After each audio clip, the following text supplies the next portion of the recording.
Hi everybody and welcome back to the Girly Girl Bookworm. So today I have my weekly wrap up for you.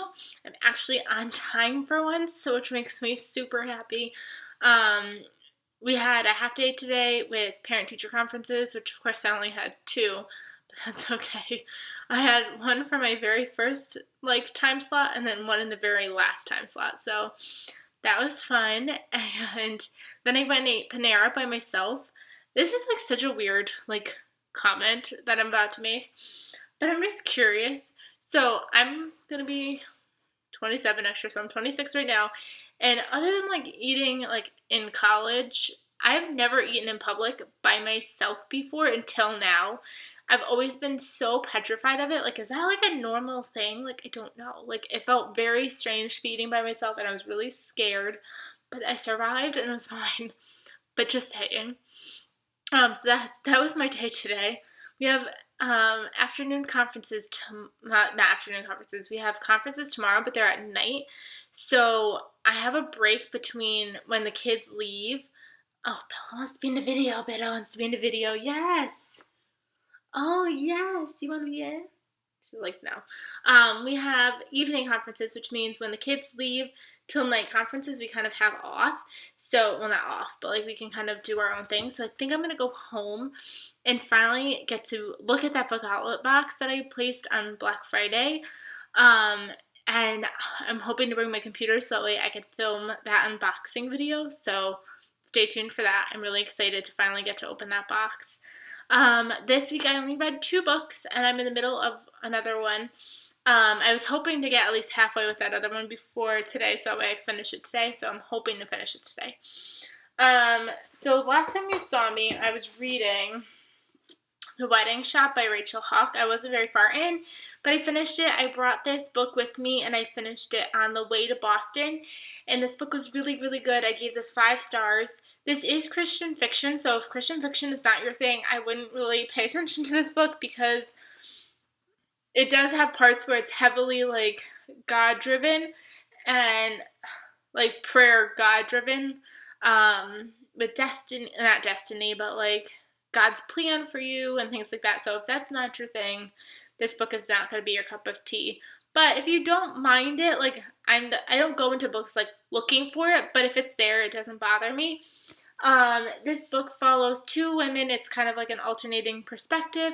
It also has a perspective of one of the male love interests. It goes back and forth between time. The first character is in the 1930s. She owns this wedding shop. She's 30. She's single. Of course, everybody else wants her to get married. She's in love with this man who works on the river, and he keeps telling her, I'm going to come back for you. I'm going to come back for you. I'm going to come back for you. He makes her wait a really long time. While this is also going on, she's also got this really nice man who really is after her heart. And so it goes from there. The other story is about another woman who's kind of more present day, and her friend, when they were children, they used to play in the wedding shop because it wasn't a wedding shop anymore. It was kind of a building that was basically left in ruins. And they used to kind of call it their fort, and they'd go in and they'd play, and they'd say, oh, when we get older, we're going to open this wedding shop again. Fast forward, the friend passes away, and she comes back, and she's kind of gone through her life, and now she's like, I want to open this wedding shop, but of course people are standing in her way. She, of course, has another kind of love interest, and he's kind of the one that we get the other perspective from. He's kind of a construction worker going through his own ordeals in his life. So, and how they all tie together and come together. I love this book. I read The Wedding Dress by Rachel Hawk, which does not have to do with this one. I think they're 2 completely different books. And I loved it because she ended up tying one of those characters into the story, and when I realized that's who it was, I got so excited. So this is definitely really good. I gave this book 5 stars. There's a first book to this. They don't really have to be read together. The other one was called The Wedding Chapel, and I need to get my hands on it because I need more Rachel Hawk in my life. I do. So good. The next book I picked up after that on my Boston trip was The Royal Wedding by Rachel Hawk.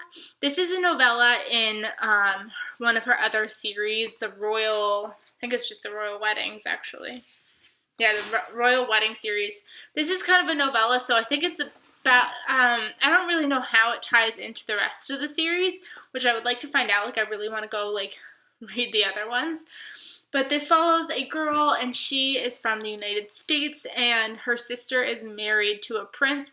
So she goes over to Brighton. I'm not exactly sure where that is. Brighton Kingdom. And so they go over there for Christmas because the sister's over there.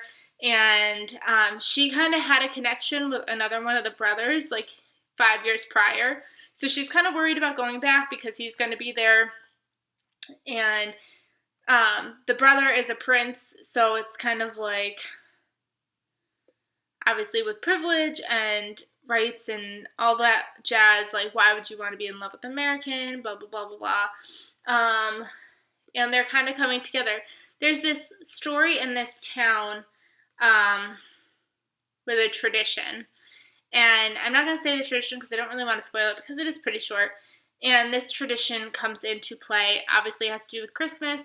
So that was really fun. I enjoyed this one as well. I gave this book 4 stars just because I felt like I needed more background knowledge, which was probably my own fault because I didn't read the rest of the series. But I got both this book and this book in exchange for an honest review from the Fiction Guild. This one I got sent specifically for a review, and this one was in their like goodie bag for 1 year anniversary. So I liked having both of them. I need more Rachel Hawk in my life. I love her writing. Again, obviously this one is also Christian fiction, if you were curious. And then the book that I'm currently reading, which is about time, is Truly Madly Guilty by Liane Moriarty. You know me, I love her. I don't know how this has been sitting on my shelf. I pre-ordered this book back in July. I got it the day it came out. I read the first 20 pages, and then I went to Ireland, and I just never picked it back up. And I've always been looking at my shelf, just staring at it, waiting for the right time, and I finally picked it up. It did win Best Fiction on Goodreads, too, so that makes me really excited to be having to read this in the year 2016 when it wins. It's kind of cool. I am on page 174, so I'm a little less than halfway. I think I'm like 42% according to Goodreads.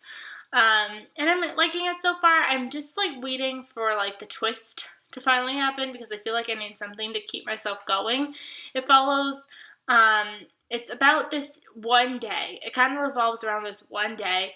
3 couples, some children, and a dog get together for a barbecue. Something happens. We don't know what. But it kind of like tears all 3 of these kind of couples apart, and it kind of like people are revolving around that day. One of the women doesn't even remember what happened that day. And it's just crazy. So I'm trying to figure out what happened.